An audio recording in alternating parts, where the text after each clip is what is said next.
로마서 10장 13절 누구든지 주의 이름을 부르는 자는 구원을 받으리라. 여기서 부르는은 헬라어로 에피칼레세타이, 즉 온 맘 다해 간절히 부른다는 뜻이죠. 보통 주의 이름을 언제 간절히 부르나요?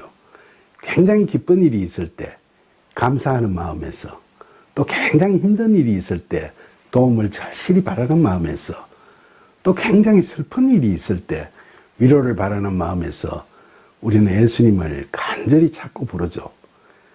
그러나 우리가 예수님을 전지전능하신 분으로 생각하고 그분에게 우리의 복을 비는 식의 우상숭배적인 접근은 바람직한 신앙의 모습은 아니죠.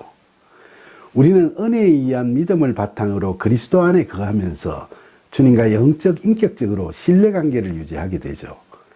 그런 우리는 기쁠 때나 슬플 때나 괴로울 때나 언제든지 주님을 찾고 기쁨과 슬픔을 함께 나눌 수 있죠. 바울은 데살로니가전서 5장 16절로 18절에서 그리스도 예수 안에서 우리를 향한 하나님의 뜻이 뭐라고 이야기했죠?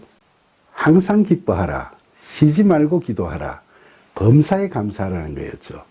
그러니까 우리는 좋을 때나 나쁠 때나 늘 이렇게 하면서 주님이신 예수님의 이름을 부르게 되는 거죠.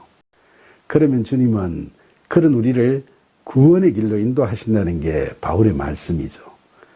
그러나 우리가 큰 고통이나 역경 속에 처했을 때 예수님의 이름을 간절히 부른다고 해서 그때마다 예수님께서는 실제로 우리를 도와주시고 그 어려움에서 벗어나도록 해주시나요?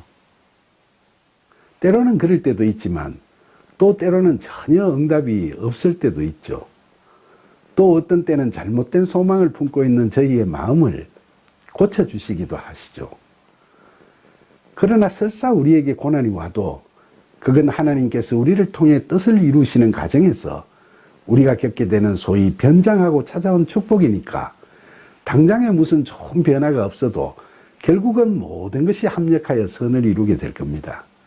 그런데 본절 말씀을 연약한 우리에게 포커스를 맞춰서 이렇게 해석을 할 수도 있지만은 그 포커스를 하나님 나라에 맞춰서 주님의 이름을 부르는 것도 생각할 수 있죠.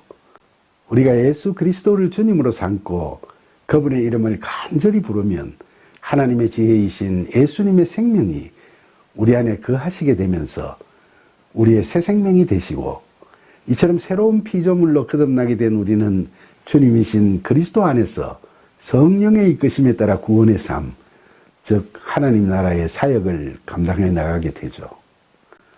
로마서 10장 14절 그런즉 그들이 믿지 아니하는 이를 어찌 부르리요 듣지도 못한 이를 어찌 믿으리요 전파하는 자가 없이 어찌 들으리요. 바울은 복음 전파에 대해 강조하고 있죠. 우리가 예수 그리스도께서는 하나님의 지혜요 우리를 인도하실 완전한 분이라는 믿음이 없으면 우리의 인생을 그분에게 맡기고 순종하며 그리스도의 종으로서 주님이신 그분께서 이끄시는 대로 살아가기가 쉽지 않겠죠. 예수 그리스도께서 우리의 주님이 아니시고 타인 또는 손님에 불과하다면 우리가 굳이 그분의 이름을 그토록 간절히 부를 이유가 없지 않습니까?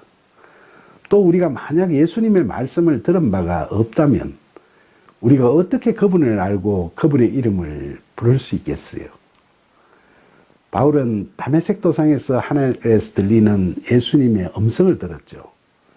그러나 우리가 다 그런 식으로 예수님의 음성을 들어야 그분을 알 수 있나요? 그렇진 않죠. 그래서 바울은 전하는 자가 있으면 들을 수 있다고 이야기하는 거죠. 그 전파자가 성경에 기록되어 있는 예수님의 말씀을 전하고 예수님을 증거하고 하는 것들을 통해서 우리는 예수님을 알게 됩니다. 그러니까 우리가 바르게 전하는 자를 만나야 바른 말씀을 들을 수 있고 그렇게 해야 우리의 신앙이 바른 믿음으로 제대로 자리 잡게 될 수 있는 거죠. 이단의 거짓 증거를 경계해야 하는 거죠. 로마서 10장 15절 보내심을 받지 아니하였으면 어찌 전파하리요 기록된 바 아름답도다 좋은 소식을 전하는 자들의 발이여 함과 같으니라. 보내심을 받은 자라 하면 특별히 목회자나 선교사들만을 지칭하는 건 아닙니다.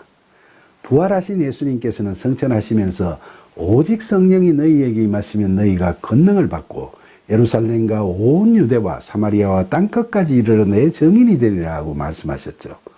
그러니까 성령 세례를 받은 모든 그리스도인들이 다 세상으로 보내심을 받은 자들이죠.